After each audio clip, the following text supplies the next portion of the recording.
unexpected. Something unexpected happened to me today. I did not expect my flight to get cancelled. Yes, hindi delayed, na-cancel siya, as in hindi nalilipad. Tapos the next option is to actually go to another airport which is 3 hours away.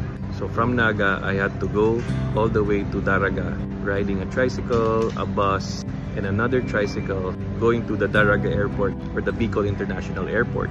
And when I got there, my new flight plan also got delayed for like 7 hours. Super unexpected. At ngayon, nasa airport ako ngayon at kasama ng mga ibang tao na nag-aantay din. People who did not expect their flights to get cancelled and delayed.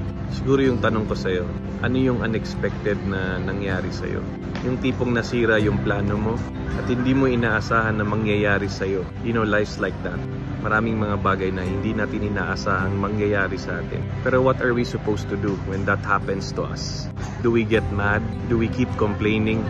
Are we gonna remain disappointed for a long time?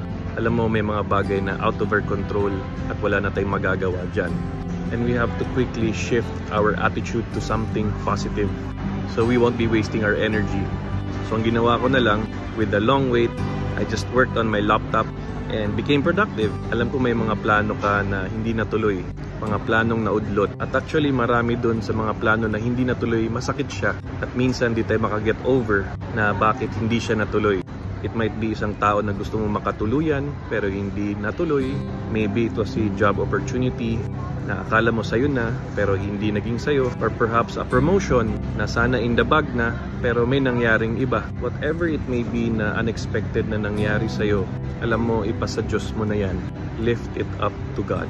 You know why? God has something better for you. And the way to gain peace when you're in that situation is to trust in God. When the unexpected happens, you can expect something better along the way. And that's the attitude we should take. Let us not get stuck in complaining and getting angry and regretting or being disappointed, but continue to work hard and trust. And let us remember Romans 8:28. And we know that in all things, God works for the good of those who love Him. Kaya keep moving forward and expect greater things.